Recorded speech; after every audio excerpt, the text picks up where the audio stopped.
seek refuge, Allah, from accursed devil. In name of Allah, most gracious, most merciful, blessings, peace be upon Muhammad, his pure family.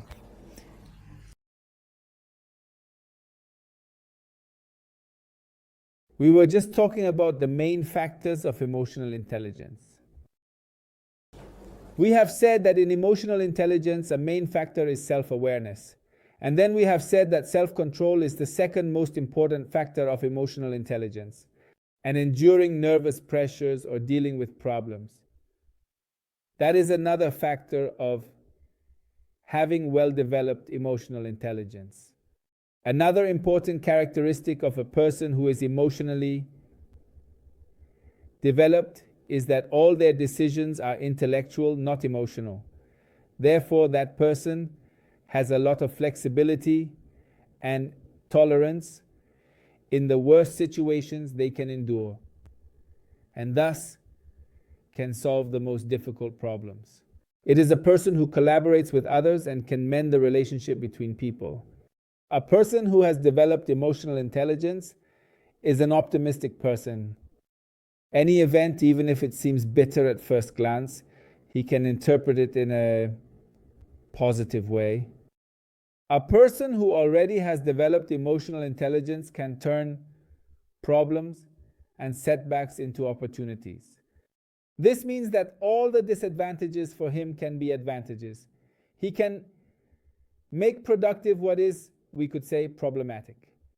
This person can turn everything that is trash into useful products, and everything that is a threat into useful products. And these people will always take the initiative, seeking everyone a way out to solve their problems. Another characteristic of a person with developed emotional intelligence is having joy in life. Why is he happy? Because when he goes to study, his life has made smart decisions. When you are about to make an intelligent, intellectual decision, you will not regret it. In most cases, you will not regret it because you have made a decision that you should have made. But if you made an emotional decision, got angry, and crossed the line by insulting your friend Usand, you need to apologize again. Or if you treated your wife poorly, everything you thought has come out through your words. That is not being sincere. That is not being truthful. That is being foolish and stupid, unable to control one's tongue and allowing it to go, we can say, to others. So they have joy and satisfaction from their work and from their life. And this person is also grateful for what they have, because when they calculate, they have so much because they are optimistic. They see everything as a blessing from God, a great mercy from God. So they are a grateful person. Their heart is deeply integrated into the worship of God. And in their heart, only the love of God beats. This person is going to be an exemplary believer and is very grateful to God and to people as well. You are going to give a gift, and they will thank you in many different ways. These people can also bring joy to others. They can bring joy to those who are sad.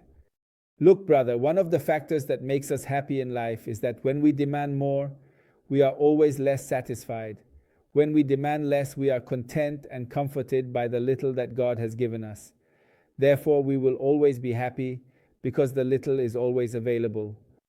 So if a person has shaped their life with little, which we call devotion, to material things, then that person always has tranquility and peace. However, an ambitious person is always seeking more and more, and thus they are always suffering because they cannot reach what they demand. They cannot attain what they require.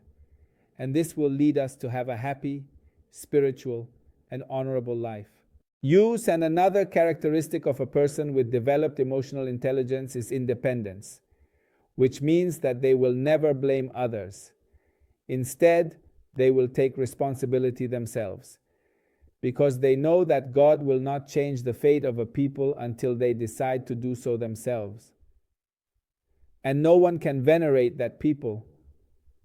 That person will never blame others and always knows that the ultimate and only solution is themselves. It means that if I decide today to get up early and I am going to commit to continuing with great determination to reach my goal, I will do it and I will achieve success. So that person doesn't say, oh, the government doesn't support me. Oh, the university doesn't lend us anything.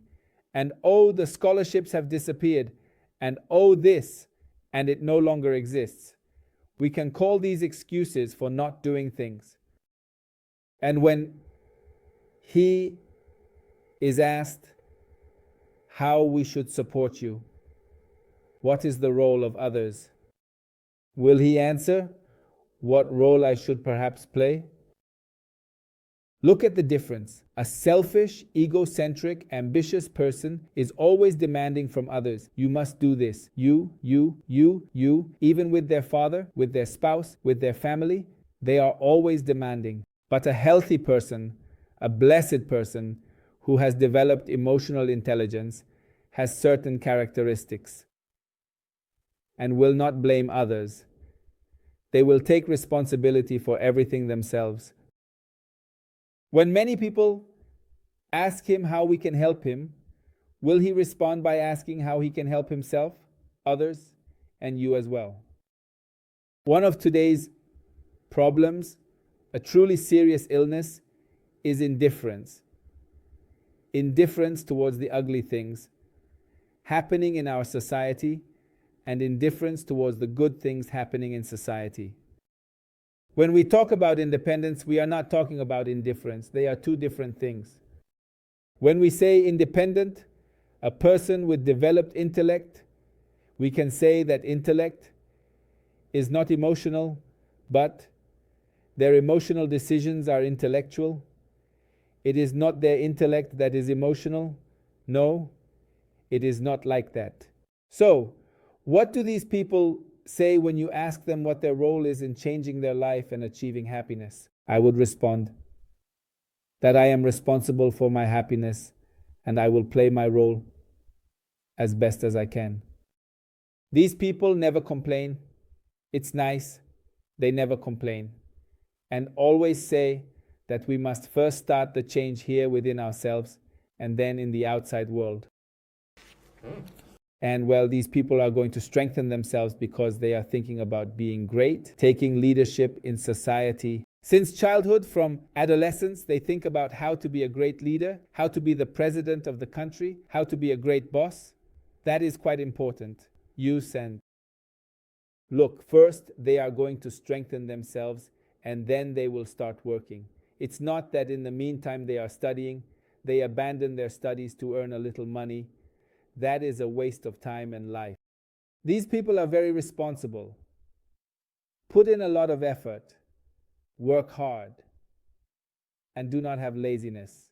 They have not embraced laziness as it is, and they will always fight to achieve their goals. Note that in Islam there are certain important rules.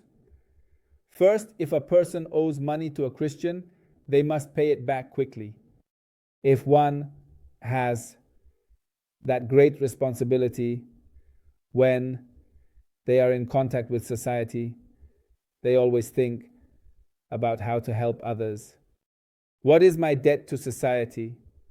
What is my debt to my family, to my community, to my country, to the world? Isn't that person one of those who have debt? And then when it's time to pay it, they say, oh, how am I going to pay this? He should pay me more. Do you see?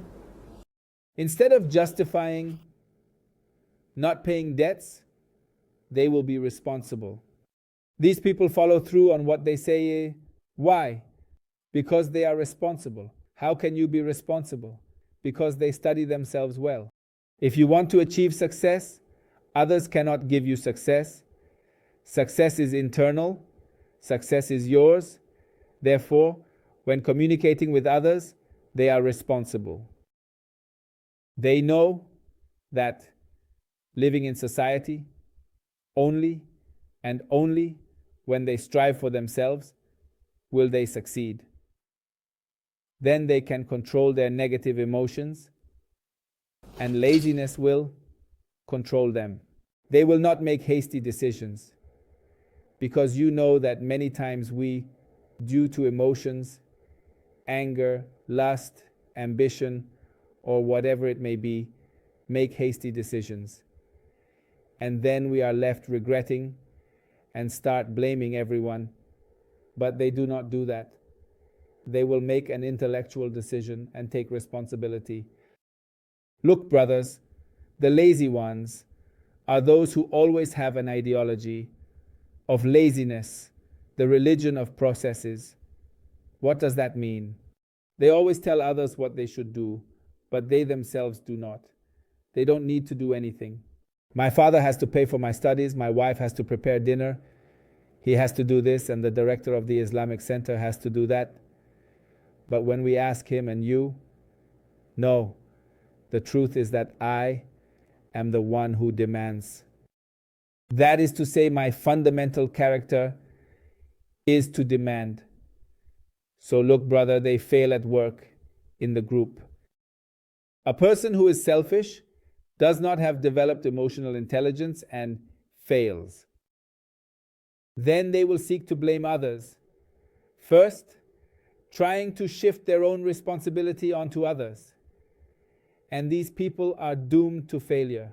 Listen to a story, a very famous anecdote in Iran, that says once a great king built a grand palace. Then inside the palace, the king also built a large swimming pool. Back then, people had to go fetch water from the wells up on the mountain.